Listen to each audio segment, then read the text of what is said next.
한국의 노인들은 예로부터 오랫동안 이렇게 살아왔습니다. 나이 들면 자식과 함께 살고, 아프면 자식이 돌보고, 남은 재산은 자식에게 물려주는 것이 당연하다고 믿어왔습니다. 부모는 자식을 위해 희생하는 존재이고, 자식은 부모의 노후를 책임지는 존재라는 생각이 너무나 자연스러웠습니다. 그런데 요즘 노인들의 생각은 조금, 아니 많이 달라졌습니다.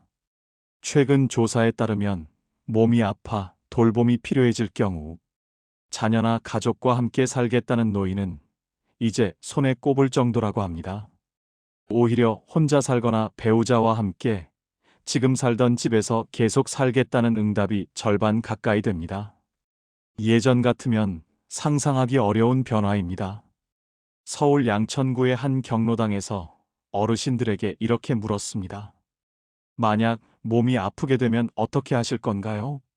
예전 같으면 자식들이 있지, 큰아들이 모셔야지라는 말이 먼저 나왔을 질문입니다. 그런데 돌아온 대답은 자식 도움받을 생각은 해본 적도 없어요. 내 돈 가지고 병원 다닐 수 있죠. 자식들한테 민폐 주기 싫어요. 이 말 속에는 단순한 고집이 아니라 세상이 바뀌었다는 사실을 누구보다 먼저 체감한 노년의 현실이 담겨 있습니다. 왜 이런 변화가 생긴 걸까요? 전문가들은 지금의 노인 세대가 더 이상 보호받기만 하는 약자가 아니라 높은 구매력을 가진 소비자 집단으로 변모했기 때문이라고 말합니다. 실제로 요즘 60대 후반에서 70대 초반의 노인들 중에는 경제적으로 여유 있는 분들이 많습니다. 평생 일하며 집 한 채 마련했고, 연금도 받고, 저축도 어느 정도 있는 분들입니다. 굳이 자식한테 기대지 않아도 된다는 자신감이 생긴 겁니다. 실제 사례를 하나 들어보겠습니다. 올해 72인 김정희 어르신은 혼자 사십니다. 남편은 몇 년 전 먼저 세상을 떠났고, 자녀는 모두 결혼해 다른 지역에서 살고 있습니다. 주변에서는 자식 집으로 들어가서 같이 살면 편하지 않겠냐고 말하지만, 김 어르신은 고개를 쳤습니다. 편하긴 뭐가 편해요. 눈치 보이고 말 한마디 하기도 조심스럽고 밥 먹는 시간도 마음대로 못하는데. 김 어르신은 말합니다. 여기 이 집이 좋아요. 내가 평생 살아온 집이고 내 물건 하나하나 다 내가 원하는 자리에 있고 내가 주인인 집이니까. 이런 생각은 건강한 노인들에게서도 똑같이 나타납니다. 조사에 따르면 현재 집에 계속 살겠다는 노인의 비율이 80%를 훌쩍 넘습니다. 노인 요양시설이나 노인 전용 주택으로 옮기겠다는 응답보다 훨씬 높습니다. 이는 단순히 시설이 싫어서가 아니라 내 삶의 주도권을 놓고 싶지 않다는 마음 때문입니다. 누군가에게 맡겨진 삶이 아니라 끝까지 스스로 선택하고 결정하는 삶을 살고 싶다는 겁니다. 이와 함께 또 하나 달라진 것이 있습니다. 바로 재산 상속에 대한 생각입니다. 예전에는 재산은 무조건 자식에게 물려줘야 한다는 인식이 강했습니다. 특히 장남에게 많이 물려주는 것이 당연한 문화도 있었습니다. 그러나 요즘 노인들은 다르게 말합니다. 내 노후를 위해 쓰고 가겠다. 배우자랑 건강하게 살다 쓰고 가는 게 맞다. 상속은 옛날 이야기다. 실제 조사에서도 재산을 자식에게 골고루 나눠주겠다는 응답이 가장 많았고, 그 다음으로는 자신과 배우자를 위해 쓰겠다는 응답이 크게 늘었습니다. 전북에 사는 78 박영수 어르신의 이야기도 비슷합니다.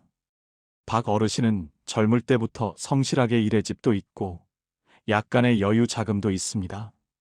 자녀들은 아버지, 쓰지 말고 모아두세요. 저희한테 물려주셔야죠 라고 말하지만 박 어르신은 웃으며 이렇게 답합니다. 내가 모은 돈은 내가 쓰라고 있는 거지. 너희 부담 덜어주려고 있는 게 아니다. 박 어르신은 여행도 다니고 취미도 즐기며 살고 싶다고 말합니다. 언제까지 살지 모르는데 아끼기만 하다 가면 억울하지 않겠냐고요. 이러한 변화에는 베이비 부머 세대의 영향도 큽니다. 지금의 60대 후반 노인들은 과거의 노인과 다릅니다. 산업화 시대를 직접 겪으며 일했고 경쟁 속에서 살아남았고 개인의 삶과 행복에 대해 고민해온 세대입니다.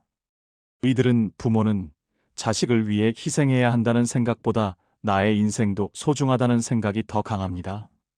그래서 노인이 되어서도 여전히 배우고 소비하고 즐기고 싶어 합니다.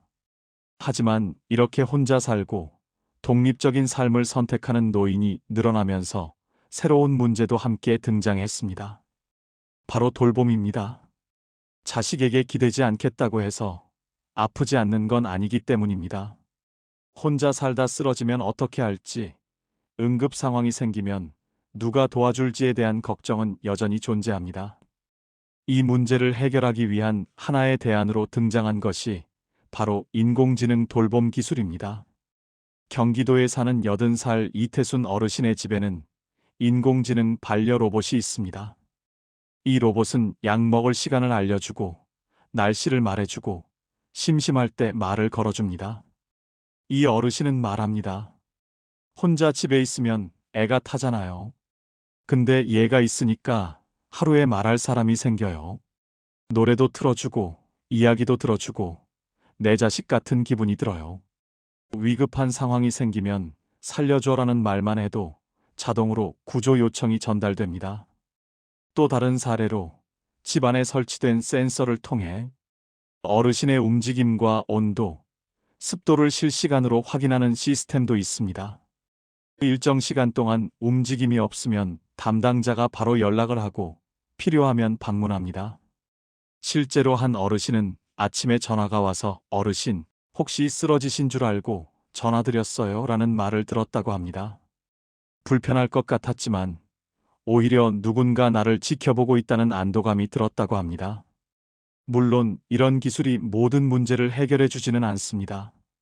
기술이 익숙하지 않아 신청을 꺼리는 노인들도 많고 정서적인 외로움까지 완전히 채워주지는 못합니다. 하지만 분명한 것은 이제 노인의 돌봄은 가족만의 몫이 아니라 사회 전체가 함께 고민해야 할 문제로 바뀌고 있다는 점입니다. 이 모든 변화를 종합해보면 한 가지 메시지가 분명해집니다.